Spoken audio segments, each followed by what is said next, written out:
One, let's go. Alrighty.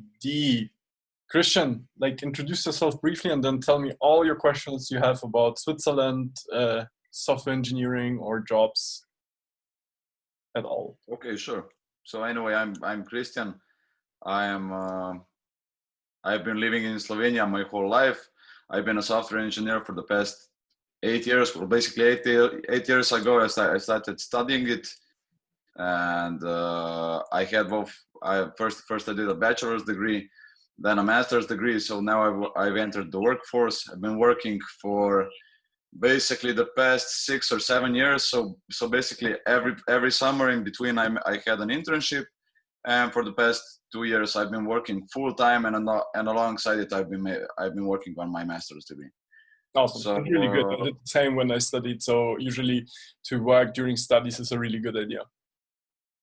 yeah, it has shown that way to me. I guess I had some pretty nice jobs. I mean, for the standard in Slovenia, I worked in what's scientifically the most respected institution in the scientific world in Slovenia. It's the Jožef Stefan Institute, in an artificial intelligence laboratory.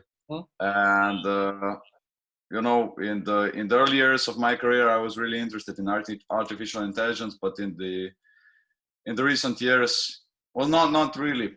I've always been into software engineering, but I really have gone deep into it in the last years. Let's say it like that.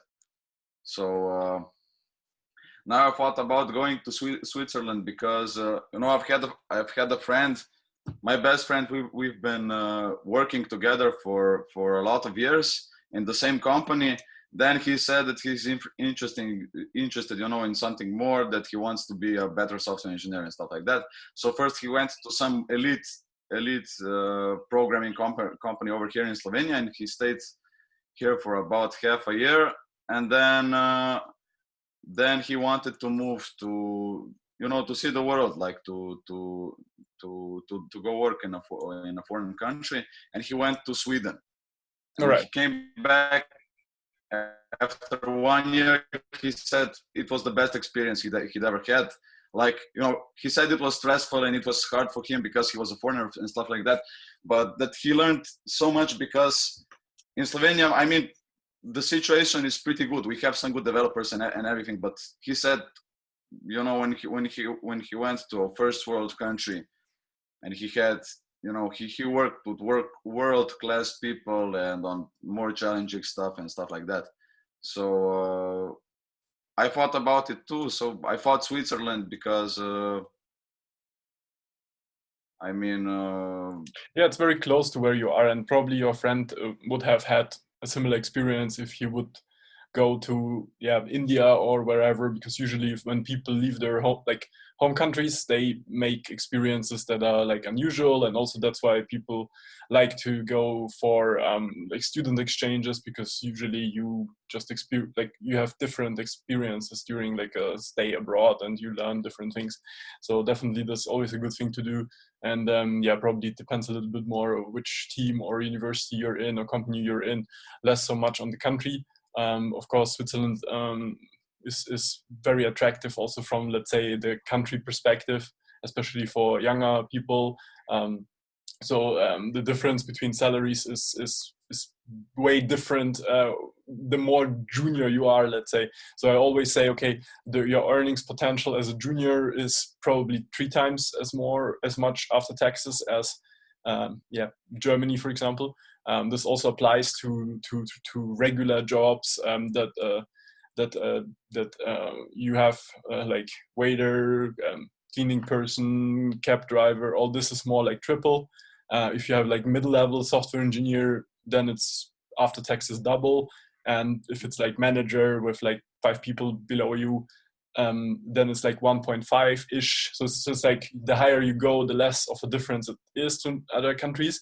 And the implication of this is that you have like less class difference. So let's say the people that earn less, they actually earn still like kind of a lot compared to other countries for the same jobs. So therefore, like everybody can afford, you know, high quality food if you want to buy that, yeah, you should want to buy that. But yeah, and everybody can afford like yeah, normal, let's say, life. Whereas I see other places in Europe, it's not like this anymore, because in the last 10, 20 years, rents rise. For example, Munich is a good example where I'm from natively, and I mean the rents are almost on the level as Zurich. Maybe actually some places are even more, and then the salaries are less than half. So then you can imagine for people in Munich, it's like normal to burn 30 to 50% on rent. Here it's more like 10 to 30%. Yeah, so there's like money that you never see again, right? After the month, and also together with the taxes, also it's like one of its expense that you never see back. That also Switzerland, of course, here shines. The, let's say, lower you are, the less of a tax burden you have. So the tax burden on middle class jobs are like maybe 18%, and this includes already pension fund, social contribution, and so on. People say taxes, but actually it means I always like include also the pension stuff and so on. So all together is like less than 20%. Germany is like 50% directly after university. So yeah, the current situation right now, those factors of course play a big role. But yeah, just international experience is really good. So you plan like in the next time to find a full stack job. I see on your CV you have C#, Android, Angular, React. You described actually really well what you did. So the last position says developed of a modern version of company's main product, ERP, something in the ERP sector, and then find a viable solution for the company's principal problem of inability to connect all technology to modern technology. So I think it's like a little bit broad, but at the same time, I like how you put it, because it kind of, I want to ask you like, okay, what did you exactly do there? And this is often lacking on most CVs. So most CVs are like, you don't have something like, okay, this is something interesting I want to ask about here. Obviously, I want to ask exactly about that. Probably you rebuild some old system in .NET Core or yeah, Angular or something modern. And well, not really, but yeah, sure, go on. so what was it then? Well, the thing is that the firm is pretty small, and basically rewriting or rebuilding the system, however you want to put it, wasn't viable. We needed some other solutions. So basically, we had this huge Visual Basic 6 application. Yeah. Which wasn't, of course, Visual Basic 6 isn't part of the .NET framework. It can't be transpiled. If you had it in, for example, in VB.NET, you could transpile the code into C# and stuff like that, and then you would do minor corrections to it and stuff like that. But here it wasn't the case, and we didn't have the money to do that. So basically, we had to develop like a protocol for for the business logic to still execute within the VB6 program, but that it would be able to connect. Able to communicate with the C# program. So we had to do our own RTC, actually RPC implementation, just like gRPC or something like that, and make it available within VB6. Then encapsulate. Not really encapsulate, like make a C# program that acted as a proxy or as an API basically to the business logic that was written in VB6. It might sound like a small problem, but it was like it was 2 years in our firm where we fought.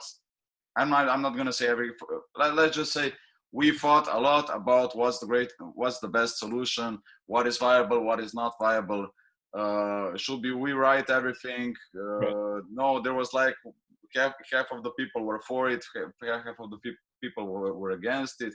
Then we find some, we tried to put the VB logic into a DLL and then importing it to the C# and stuff like that.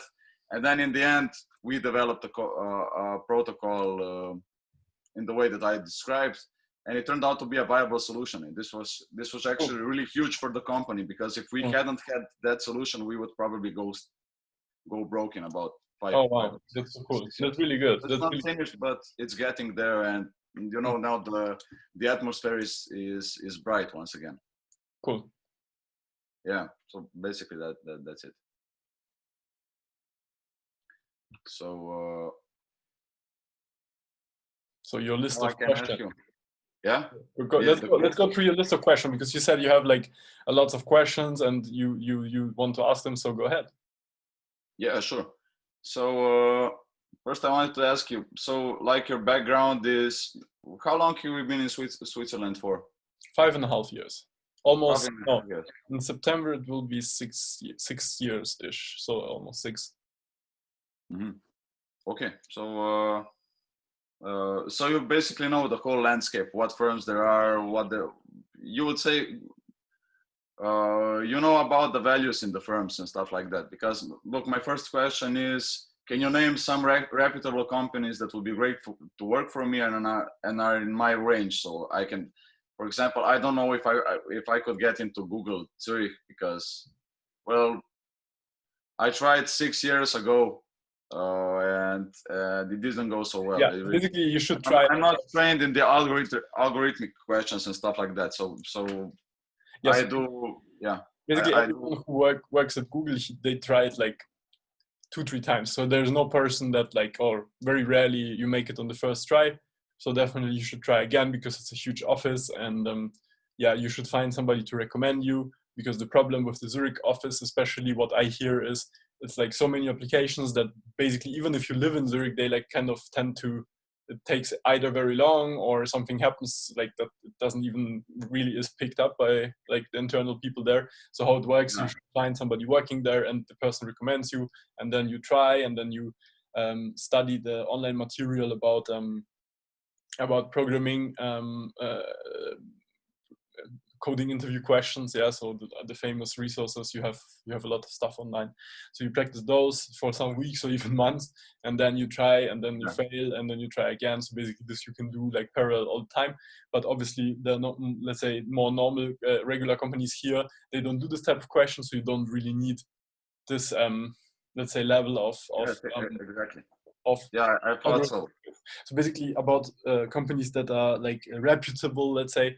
So basically you have just like a very for the size of the city, you have actually a big list of companies that could suit to you. You have definitely with like the .NET focus, and the already you're kind of like a little bit, let's say, limited if you want to stay there. Another limitation is also like the like, let's say, the German level is not on a fluent level, if I see it right. So you so what companies want to No, have no, is it's a not. German level. Hmm? Mhm. No, it's my German is not very fluid. So they want to have like somebody who can understand you. So if I would now speak like fluent to you like this, I'm speaking now in English. If I would speak like German right now, then you should be able to understand. You don't need to speak, but this is the level companies expect in a way. You don't. So basically, it's actually not such a high level, right? So basically, speaking German is really again the same, like, let's say, amount of work, but to understand very like quite a lot of people manage to get to this level rather quickly, especially if you live here.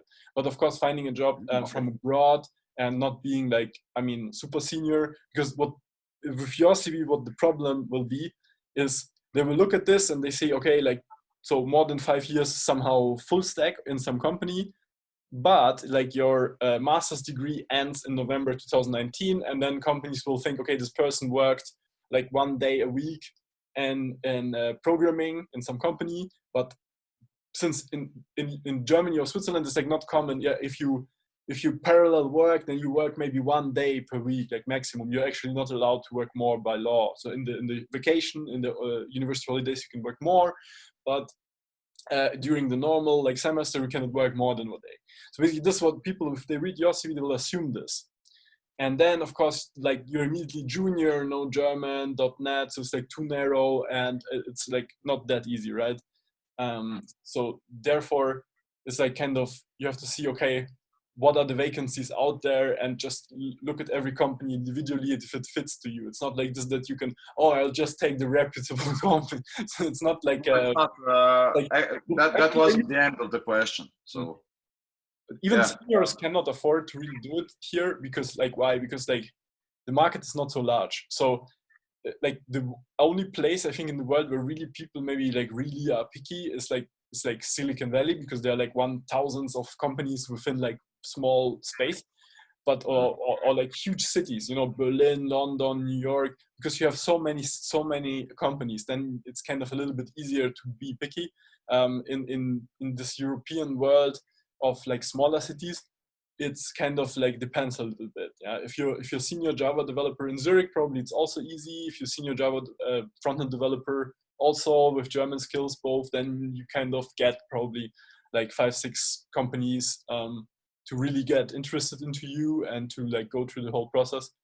But yeah, that's really that I would say so far. Yeah. Okay, but just about the problem that you said with my CV, that I have the same job for 5 years. Would you have to highlight somehow just be like how much work right? this was. So basically you have to put, okay, you were studying, but this was like you were studying like 2 days a week or something, and then you put like I was working 3 days in the company. I know how, so you can tell me now how it was, but you have to also put it in the CV, so it's immediately like from like 20 seconds looking at your CV, it's clear, because now it's not, right? So now I don't know, this guy worked like 50 hours you were coding, and then 1 hour you were studying, or it was the other way around. It's not clear. Yeah, so you have to somehow... okay, understand. So just add the information exactly how long I worked there for, and that not is just in terms of years, but how many hours I put in. Yeah, always if there is intersections in the CV in the times, like some people always have this, like, yeah, I was like, you know, freelancing something, and then at the same time they have jobs, and this is like really confusing if you don't put, because for some people it's really like 50-50 maybe, and for most actually it's more like, okay, they do like this freelancing stuff in quotation marks, like in the weekends, yeah, maybe 4 hours on a Saturday, but from the CV it's immediately like, okay, what is this, like, is this guy like now, or a person is this, like, where is the focus, right? So even always if you have intersections in the CV, you have this problem for the reader. Yeah, okay. I didn't think about that, but makes perfect sense, I guess. Yeah. So, but given if you understand that for the past 2 years I worked full time, and you know, before that I worked whenever I had time. You know, yeah, I don't know, like 70% I studied and 30% I worked, for example. So then, I mean, what are my chances? It's impossible. So the minus is that I'm a .NET. Yeah. So the question would you ask, like, okay, like what is my chances to get like a girlfriend? It's like same. Why? Because like it can happen like within like 1 week, of course, but it can also take like quite a long time. So basically having lots of time is for job hunting or everything which is like this, it's a good idea. So it really absolutely depends, and nobody can tell you, and it's really a lottery. Yeah. No, because another problem was that I'm free to go. I mean, 100% free to go only in March of next year. So it was like, when should I even start the job? Then you start in January or something. So basically, if you March something, you start like 2 months before, 3 months before, something like that. Because usually the notice period in Switzerland, like not every job, but like many jobs, Germany is similar, is like 2-3 months. So like then it's like kind of like normal. So what I wouldn't not recommend is like starting now and then, okay, I want a job in 6 months, or so basically companies, the things change too fast. So 3 months is the earliest to start, and 1 month is probably too sporty. So like I would say like 3, yeah. So you should start 3 months before. Okay, so I'm a bit early. Then I should start in January. Okay, this is good information. So what I can, okay, well, why not this one? Having looked at my CV, what would be a reasonable salary for me to expect for a company for a full-time position? Yeah, so since you said you already really worked full-time for longer, and you basically, one can say really in full-time terms, you have like 3 years something experience, but you don't have German, so it's always like a trade-off. So everything between 90 and 100, you should be fine and happy about. So in this range, so 90K. 90 and 100. 90 to 100. Yes, this will be at 90K. You will be after taxes, pension, and social contribution. You will be so pension fund is actually really your money locked in your account if you leave Switzerland, or if you have like start a business, mortgage, then you get this money cash out. So basically, this is really money for you, but it's actually but it's locked. It's like 200-300 a month. So without all this, so this already all taken care of, you'll be at with 90K, you will be around 6,500 Swiss francs, which is right now something like 6,000 euro, which is quite like really strong. Yeah. So after all this taxes, social a stuff, great salary for me. Yeah. you get then 6,500 Swiss francs or 6,000 euros. Mm-hmm. Okay, good. So with regards to the German language, just what's the proportion of jobs that require speaking German? Half. So I would say so half have this. Let's say what I think is the level of understanding. So half require that you really understand and maybe can speak like simple things, and that yeah, it's really a big part of the market. I guess, but it's a bit less than I expected. You know, I would think that I don't know, 20% of jobs would be you know, English only speaking. So, but what's the advantage that you get if you can speak German? Or you know, So, you get better compensation or something? Yeah. Yeah. No, well, yes and no. I mean, you just get like more opportunity to land a job, and yeah, some companies will say, okay, look, we have like many clients, and half of our clients are like traditional Swiss insurances businesses or SMEs and so on, and they don't want to like speak English in a meeting. So if we want to like engage you in the project, you need to understand this German or speak it. So basically that's why. So basically they cannot, like, let's say, in quotation marks, sell you, and then it's like kind of, okay, yeah, the value is lower of your contribution. So that's the logic for some companies, and for other companies it's just a no. So you will just not get, even if you're more senior, you will not get the position. I So understand. that basically That, then is makes it there, a little harder, the situation. Yeah, and then it's like market dynamics, right? Demand and offerings. So then this calculates the price. So mm, and is it like is it acceptable? Is it normal to, you know, to gradually learn through socializing? Would you yeah, go? that's actually the best way. So basically, many people who get lucky and find like a English speaking job and move here, they also, some of them get lazy, which I think is a bad idea in general, but in this case also, Mm, because like in case you are fired or something happens, then you're like, okay, I work here since 5 years and I don't speak like any German, or there are people who like live here for 20 years. They always had different jobs, and now somehow the market changed, and then yeah, they live 20 years here. Like German is still on like A1, A2 level, which is extremely basic. Yeah, A1, A2 you can get in like several weeks actually. So then it's like really hard, and it's also then really big minus. So like, what do you do here like for 20 years, and you cannot, like, it's really not good. It signals bad things. So like many people do it the right way. They come here 2 years later, they speak fluent German and understand the Swiss dialect. So it's mm, yeah, depends on the person. I would strongly advise to immediately get like some kind of German school, which are very cheap actually. So they are not more expensive than like at other places. To be honest, it's really like you have here in Zurich, you have language schools that are very expensive. They cost like 3,000 something per month, yeah, or maybe even more, maybe 2,000. But then it's like really full time, yeah. And others are more like 400 or 500. Of course, some of them like also less good, but others are actually not that bad for the price, yeah. So of course there's like a million online resources, but with them you will not get always the small teaching of Swiss German dialect, which is really like a different language actually. So the online sources you can of course use, and they're very cheap, of course. I mean, you can really find a freelance German teacher, private teacher online for $10 an hour or less. Yeah, I mean, there are so many people that maybe live somewhere, Thailand, and they are German native speakers and teachers even. And then so there's many things. So then you should find the Swiss accent speakers. There are also some online actually that do it. I have a good, very, very, very good Swiss German teacher, also like not too expensive and really knows like German and Swiss German. So I learned it from her. So for the first 4 or 5 years, I was actually not speaking. I was understanding it, of course, because as a German native speaker, you understand the dialect within, yeah. And even knew that you're from Munich, right?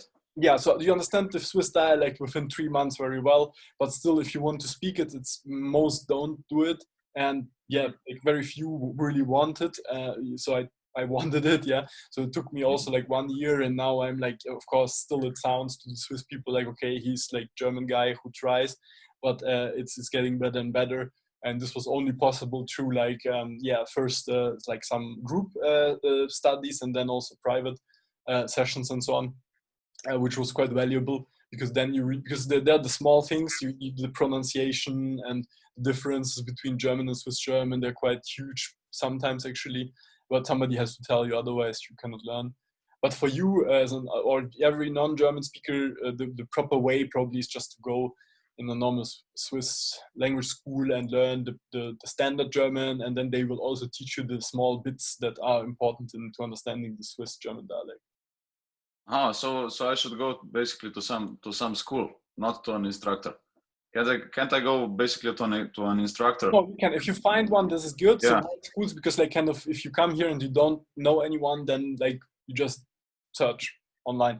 But if you know an instructor, yeah, you can email me. I can recommend you mine. So mine is really good. Okay, great. Yeah. Yeah, so I'm all for it. I'm gonna need that. So okay, we can move on. So how, for example, how common are foreign developers that are working remotely from their home country for a company in Switzerland? Yeah, surprisingly little. So when I came here and I like started to experience the market and know the market a little bit more, I thought this proportion would be quite huge, because of course the differences are so big, right? So normal developer 100K, quite a lot of money. Even if you like have like outsourced to Germany, you immediately get like 2 people for the price, right? But someone they speak German, right? And on top, so but still it doesn't happen. Some are legal reasons. So for example, banking projects are often like this, that you can sometimes have remote people. Of course, now during the virus time, like this was absolutely needed anyway. But then you needed like people that are physically and through the VPN anyway in Switzerland, just because of the banking regulations. So for this kind of projects, it's impossible to hire somebody not in Switzerland, even if the person is remote, because the VPN and the computer, it has to stay in Switzerland because of banking regulations. This is one of the like reality use cases, yeah. And the other is just that I never was asked. Yeah, so basically when I started, like, okay, I will want to do something in recruiting, then it was always like, okay, we want people on site. It was never like, I was never asked, like in all this 5-6 years, like, okay, hey, do you have like 5 people very cheap from some other country? No, but I'm asked like every day, do you have like a Java developer, front-end developer who speaks German and lives here? So the market reality is they actually don't want that that much, with the exception maybe with some startups that manage to know someone in another country where they had already the, let's say, connection, and then they maybe opened an office with some people.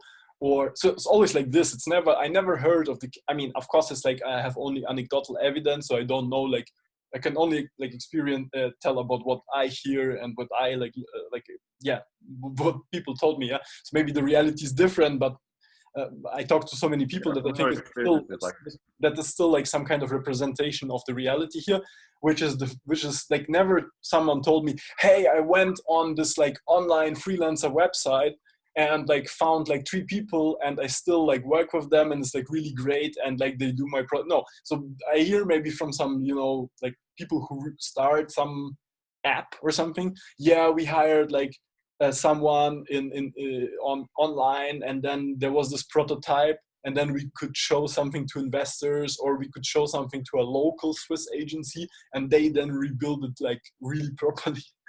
So it's really interesting.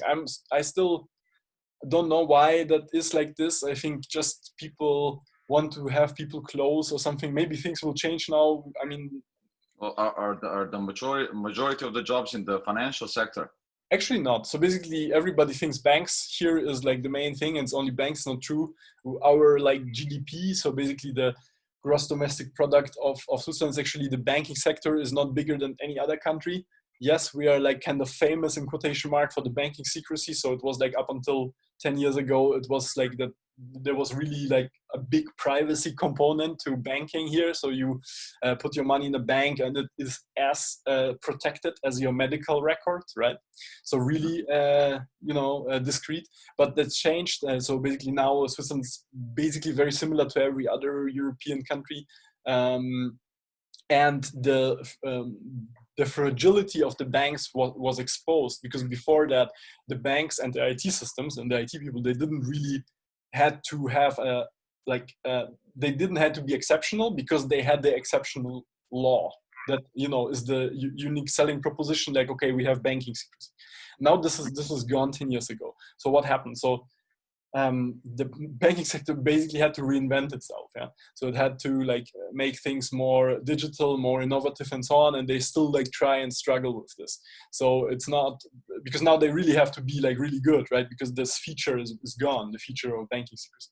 So the banking sector exists, and yeah, there are private banks around and so on. But the IT people that I know, it's definitely not more than 10-20% banking.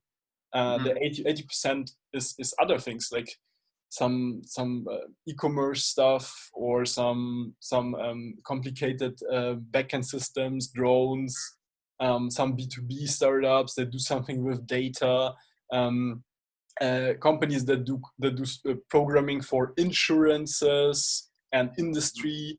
Some of them also do a little bit of banking, yes.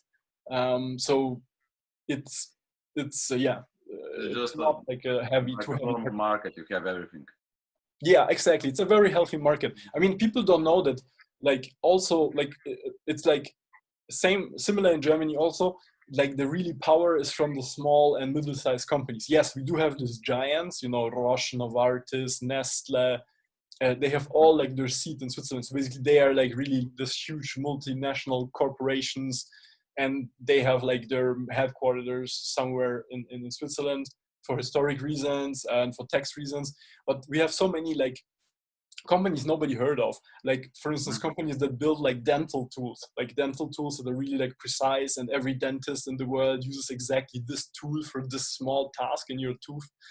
Or like, high voltage cables. So I have a friend, he works in a like not so like maybe 50 people, 100 people company, and they sell high voltage cables to cities in Indonesia and Asia. So basically, like, things that you don't need anymore in Europe, because it's already all let's say developed in quotation marks, the infrastructure.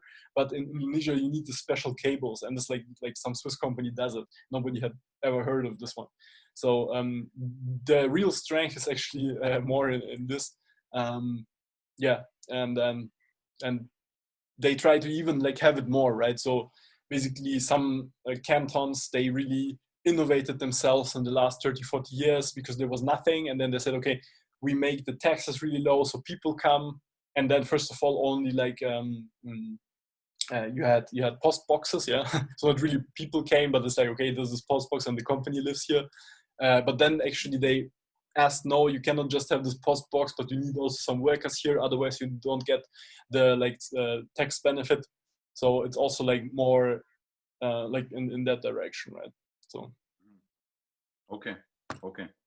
So there was one thing about work authorization. I thought that all you needed to get into Switzerland was basically be a EU citizen.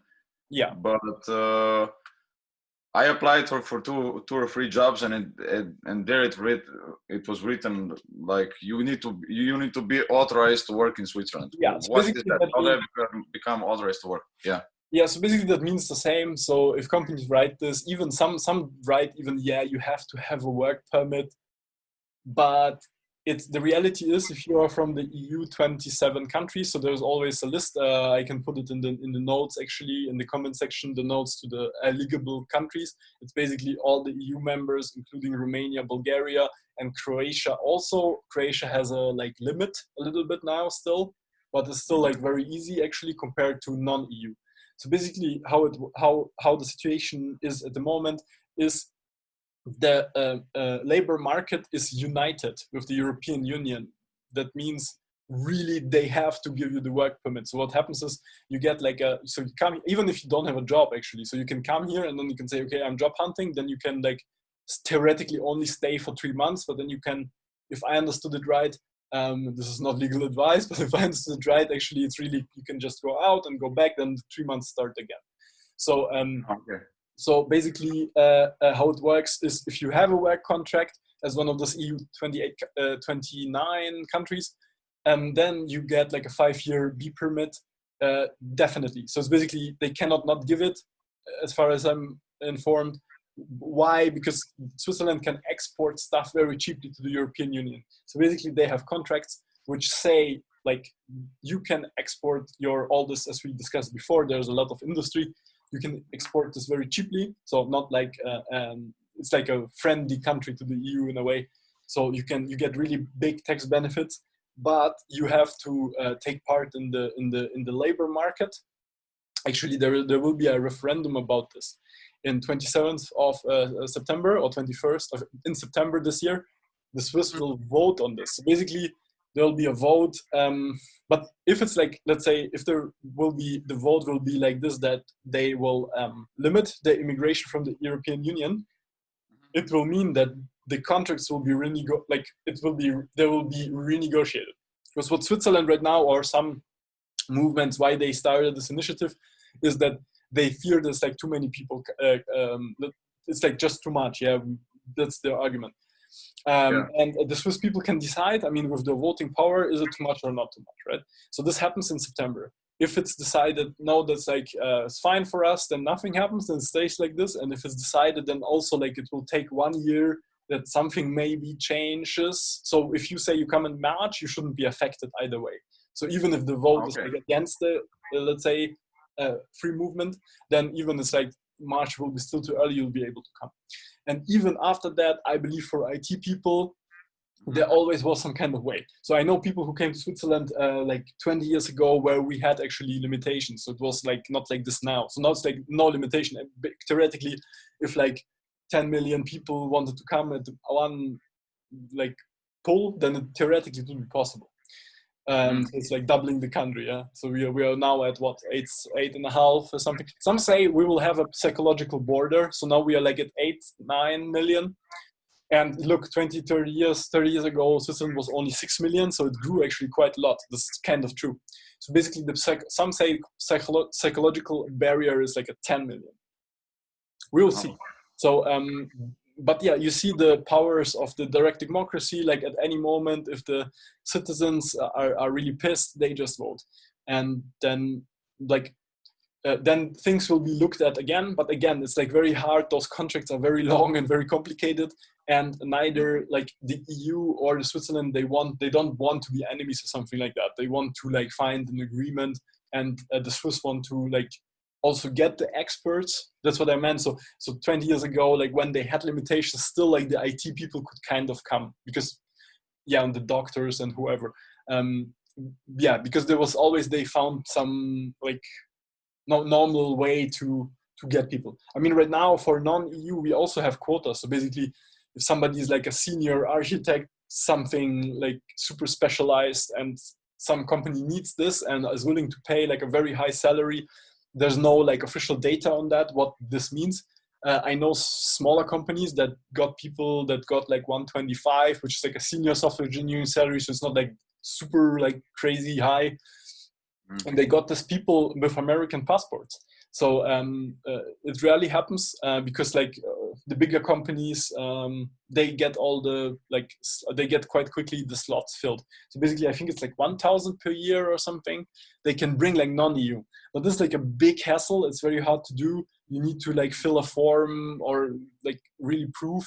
Okay, I put the job vacancy online, and then so many people from Switzerland and from the EU applied, because you have to prove that you didn't find anybody fitting in Switzerland and the whole European Union, which is like 500,000 people. So it's like, yeah, you have to, and in the end, it's like somebody who like I suppose in the immigration office, this person needs to like somehow decide, yeah, okay, this is like really a specialist we need, and then also non-EU people can come.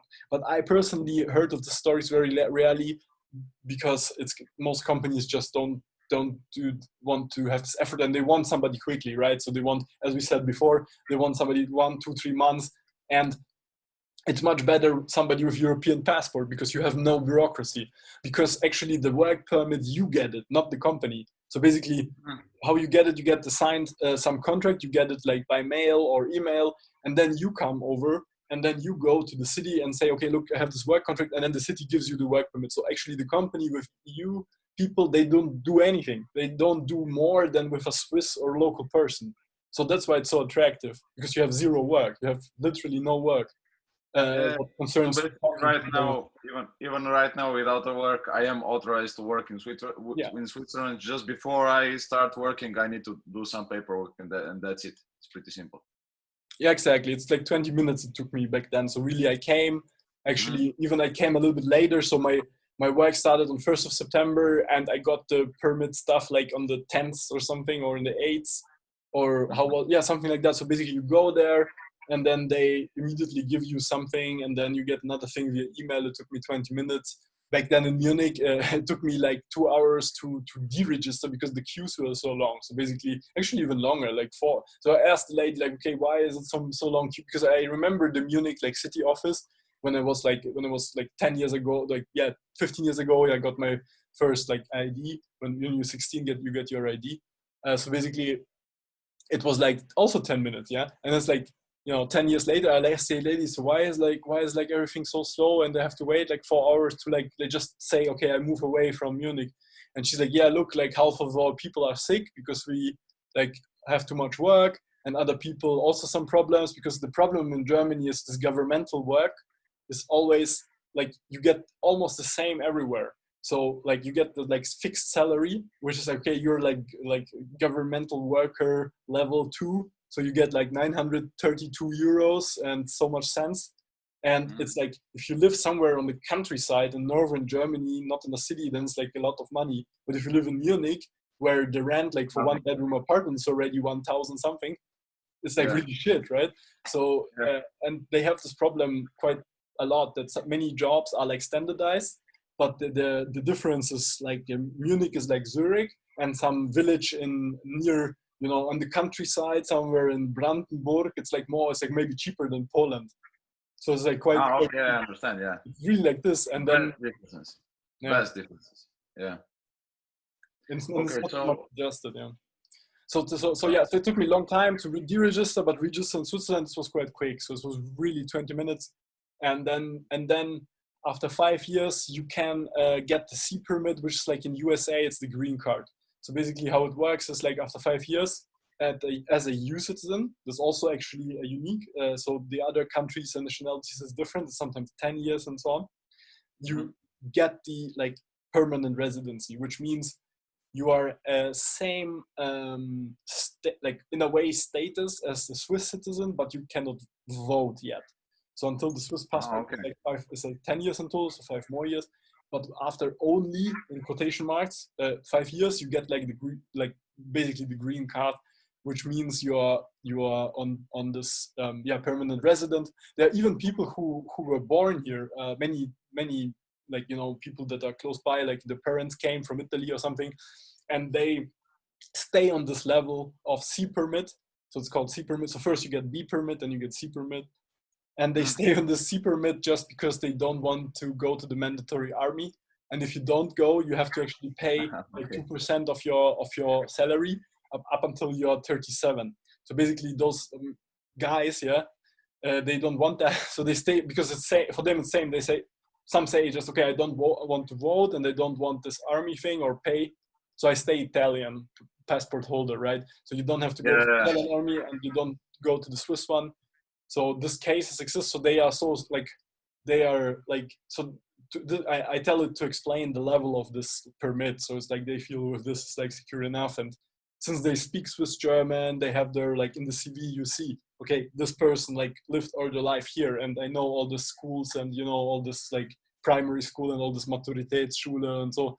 But you see at the top, it's like Italian. So Yeah. No, but it's like, how long do you have to go? What's the mandatory period you have to go to the army for? You have to that's a good go? question. I would have No, to you're ask. I think it's like something like 9 months or something. I actually don't know. I have to ask a Swiss friend for that. It's a good question. oh, okay. No problem. We can do it after. But okay, I have the next one is how has the coronavirus affected the job market? What Yeah, happened there? that is too early to say. I would say because right now it's so fresh. We had this, that you could pay people that cannot work because of the virus, so you can like substitute salaries with like money from the government, and companies could take loans and all this. So very similar to other places, to the US and Germany. Like every country did a little bit Same of thing with our country, yeah. yeah. So basically, it's very hard to say. Mm, Now if you look out, it's like somehow it's unclear. So some people in my network say the next 2-3 years will be hard, because also before the virus, the economy, yeah, it looked good, but who knows. It's 10 years since the last really period where it was going down. It was going up constantly. So it was this problem that you have this constantly up, up, up, up, up without break. Some mm, people say, okay, this cannot be the reality. And yeah. but some say, yeah, no, it's really good. Some say, I don't know. So it's like 30, 30, 30. Yeah. Um, it's very too early to say how this virus thing really affected everything. We need to wait like 1 or 2 years, I think. Okay, yeah, okay. So oh yeah, about this. Are you Slavic? You should be Slavic, right? Yeah, I'm from Ukraine. Let's just I came so when I was 4, my parents moved to Germany, but I was born in Kiev in Ukraine. So mhm. yeah, I a little bit remember it, but as a 4-year-old, you don't remember that much. So we moved to Germany, and there I went to kindergarten and yeah, all that school, high school, Okay, so university. you're born there, but basically you're German. Yeah, you can say like this, because as a 4-year-old, obviously you are too fresh to remember the other thing. So basically, yeah, I grew up in Uh, Munich, and after the university, I moved to Switzerland, because I really actually researched. Like after university, I was like, my problem, let's say problem in quotation marks, was during university in Germany, you can make good money, like as you did, you work during studies. So I did the same, and then the taxes are really low. So in some months in Germany, I was making, like, because I did over hours in the vacation time. So basically, when it was during the semester, you cannot do more than 20 hours per week. So it's like 2 days. But in the vacation time, you can. So I worked like 60 sometimes. And then mhm. I got like some months, I got like 1,800 euros net. And I was like, okay, this is like really good after tax, after everything as a student. And I had no bachelor, no master. Then I had like bachelors and masters from like a good university and so on. And the job offers like were like, yeah, 45, 50, 52.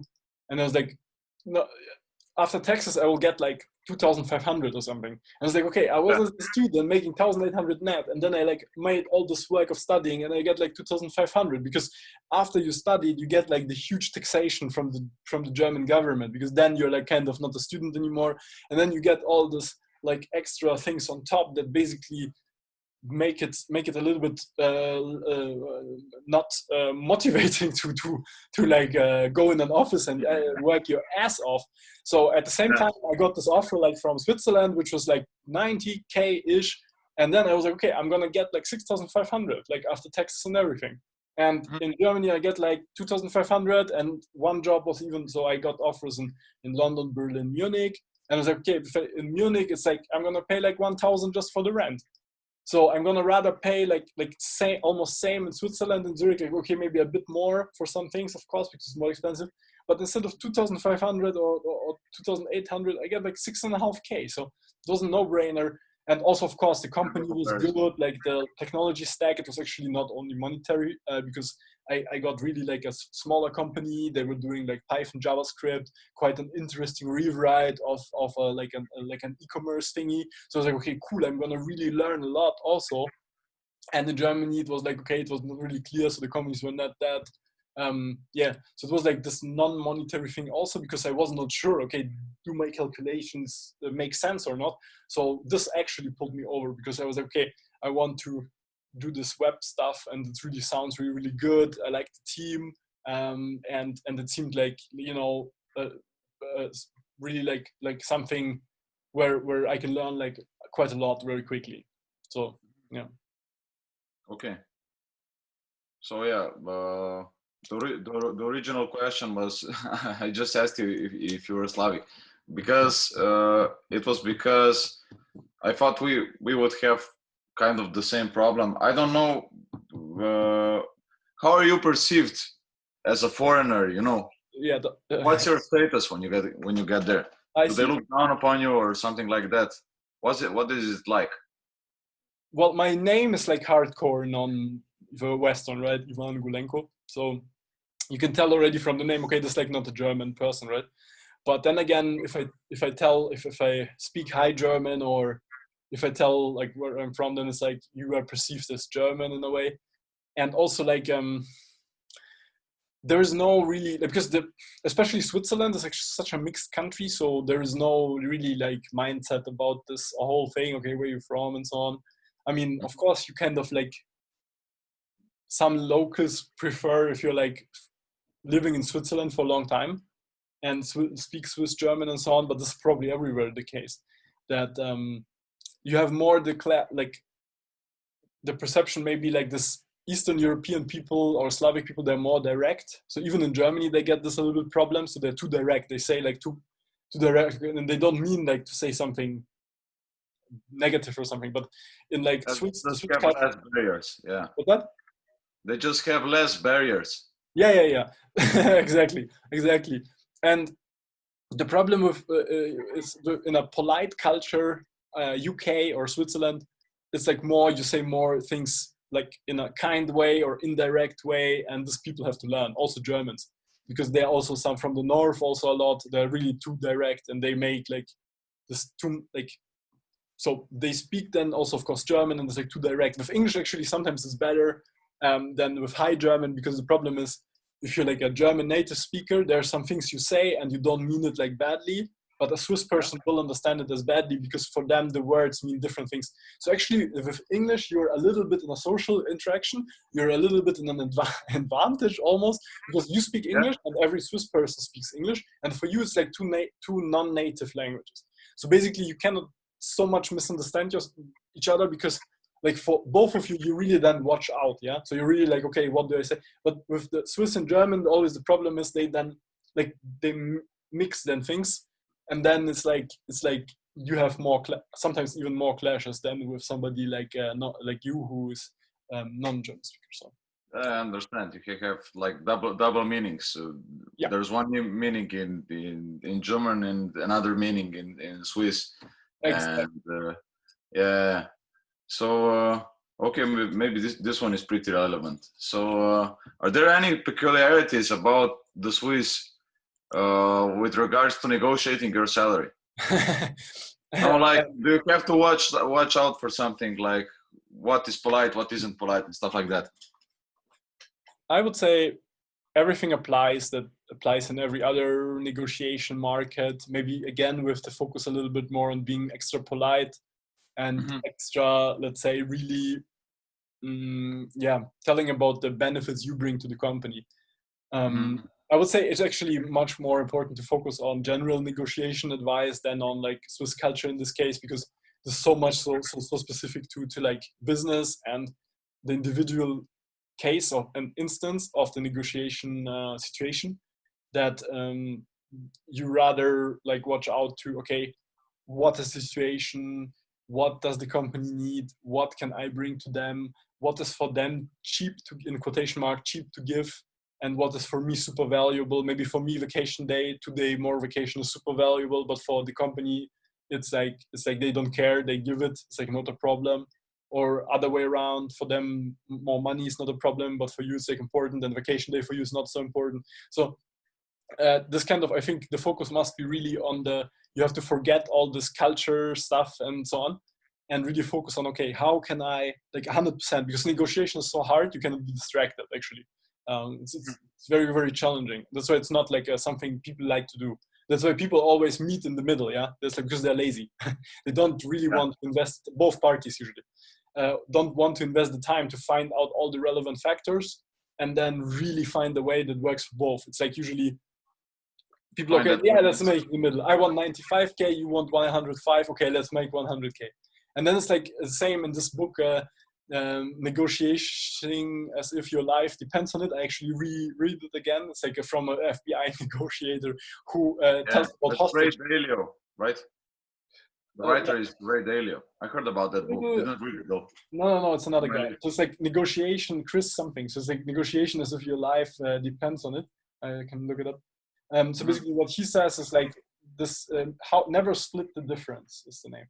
So what he says is like in one situation, if you discuss like, okay, which shoes should I wear like for a evening dinner, and you want to wear your brown shoes for this dinner, and your girlfriend, wife, whoever says like, okay, now you have to wear the black shoes.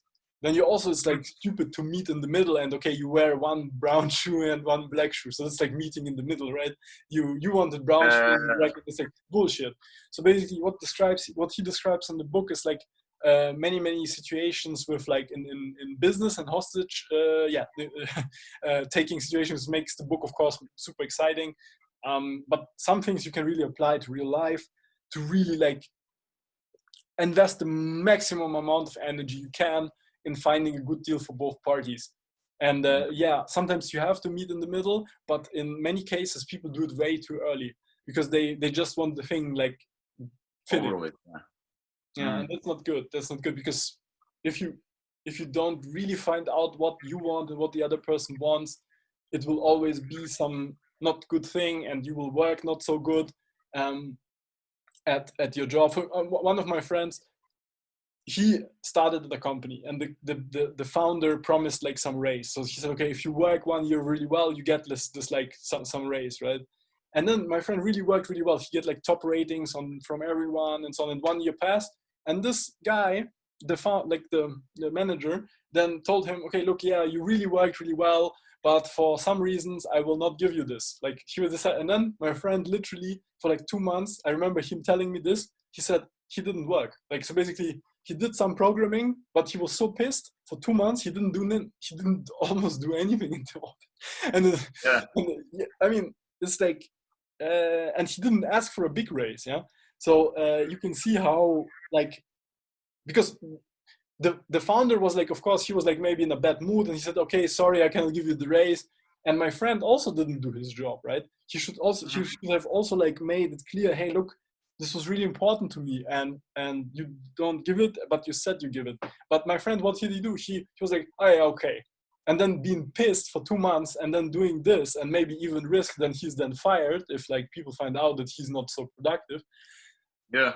This was what happens all the time. It's really bad. And of course it's bad for the company and bad for the person psychologically, internal, external, like it's bad for everybody.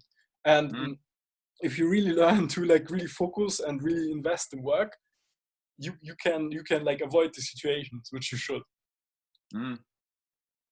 Okay, good. How about the work culture? Are you generally expected to do regular overtime or something like that? Is normal 9 to 5? Yeah, so it's official working hour is in IT, but in many jobs it's 40 or 42. So it's 2-3 hours more than in Germany, for example, where it's more 40. I mean, in big companies like or governmental organizations, it's like 35, I think I heard, or 38. But generally it's 40. Here it's also 40 most of the time, but sometimes it's 42. And in IT and programming, mainly it's really like this. So I rarely hear about like big overtime or anything. It's very similar to the rest of Europe, Germany, or I want to only talk about the places I know. So it's, I would say, maybe people work 2 hours more, but not really that much more. Okay. All right. I just have one more. Basically, this is a personal one. Do you have any advice for me? What should I work on to become a better candidate? Looking at my CV and maybe just spending half an hour with me. Actually, now it's more like 1 hour. But mm, of course, it's very hard to tell you because like I never worked with you. I don't know exactly what you did. They offer paid consultations or something like that. Sorry? Do you offer paid consultations or something like that? So it's very hard to actually even like do it in 1 or 2 hours because like it would be you have to actually find it out on your own. Why? Because like you have to maybe like really consume, okay, like or look at developers that are really, really good and try to become like them. That's probably the best way. And for this, you can study material, you can you can read online, you can hang out in the right social networks, follow the right people on Twitter, consume the stuff on social media, also produce it. I think the majority underestimation of people is like the production of social media. So you should really also like follow people and comment their stuff, ask questions, really establish your online brand. So there's like several sectors. Like there's the sector of okay, I want to be better at .NET and like algorithms to like get to this like coding algorithm questions. There's like this one path you have to sort of do, like invest like half of your time if you like want to like go really on this like big tech company interviews. And the other half, but this is actually optional, I would say, because most companies don't require you to know how to rotate a red black tree with big O of linear time and then find the prime numbers there. So it's like, so stuff like that is like not needed most companies. But the other part actually is, so basically really producing stuff on Twitter, social media, maybe blogging a little bit of a problem you have. So building a brand and reputation about you. That you can, because now it's really hard. Like you worked at this one company with like VB and C# and so on, and nobody really knows what happened there, right? Nobody really knows. Only your coworker and your boss, and it's a huge problem because everybody in the world maybe wants to know, and definitely the employers where you're gonna be interviewing, they want to know. So basically, taking a little bit of time, writing a small blog post, writing a little bit of on social media. Twitter is very good because you have like only 200 something characters. So it's like, you don't need to invest a lot of time to produce something like that will be read. Yeah, because the thing is, you have like everyone of the world watches the social networks. That's why it's like so valuable. So everybody has an eye on it. So then you can link your blog on your profile, like this kind of things. You have to find, okay, what's interesting for me, what I can write about or really, really like discuss publicly about. So it's like this concept of learning in public. So if you learn a new thing, you just write a little bit about it, and then I can read it, everybody on the planet can read it, and then people really get to know you a little bit better, what your strengths are and what your interests are. And I think this is like super easy to do actually, because most programmers, they think, but the biggest problem in their head why they don't do it is they think, okay, what I will say is not interesting, because if I talk about like clean code, then there is like the book Clean Code, right? That's like the Bible for this. So why should I write about it? Because there's the super material and nobody will listen to me because I'm a nobody. And that's very, very much not true, because like everything has been said online and discussed online, which exists, right? But the thing is, you can change other people sometimes because they want to hear it from exactly you. One example is, it matters where in the social network the information comes from. It's not that it just as it's there, it matters where it's from. Yeah, exactly. I had people who tell me, okay, actually two guys from Zurich, they read my stuff and they invited me to some like Japanese restaurant because they liked some things I wrote. They were like, okay, this one thing about like never telling about your salary before the interview process, but only at the end, and saying what you want to earn, never say what you earn right now because it's relevant, is like changed everything and this information is like in every like basic negotiation, like Google 2 seconds, you find this advice, like, okay, you should like this salary number you shouldn't say first, okay? But like for this person at exactly this moment, he read exactly that, and that kind of changed his career path like completely. And for me, it's the same. I, for example, did like full body workouts, like always the full body, but then you had to go like every second day to the gym because you have to recover. And then I knew that, for example, one other way to do it is like do splits, like a little bit the direction of like fitness bodybuilding-ish. They do it like every day, but they split the body. So you do like push exercises, pull, and then legs like 3 days. So it's like 3, then you can do 1 week, like 2 times this. So 3, so like 3 different workouts and 7 days. So you get it like 2 times every each body part. But I was always like, yeah, I don't really want, because it's kind of like, yeah, too. But then I was like, okay, I want to go to the gym every day because of this virus. I couldn't go anywhere else. I need like to go somewhere, to go out of the flat, right? And then some guy write it on Twitter, like, okay, here's the 3 body split. And I knew before that, like, how this looks. Yeah, I know which exercises to put in and so on. But then I read it and I was like, man, I need to start doing it. And this changed completely my, let's say, life also, because I started doing it. I started liking it. It's only very recently, yeah. So I'm really experimenting, but like this kind of thing. And that's why it's like so valuable to like, okay, this comes like somehow at the right moment from the right person. It resonates with me. And that's kind of like a thing that many people underestimate, because they think like what I have to say is not valuable at all. And that's not true. Okay, actually, your advice on this last question was, I think, the most valuable. All right. For now, I am all out of questions. So awesome. Thanks a lot. Hey, Kristijan.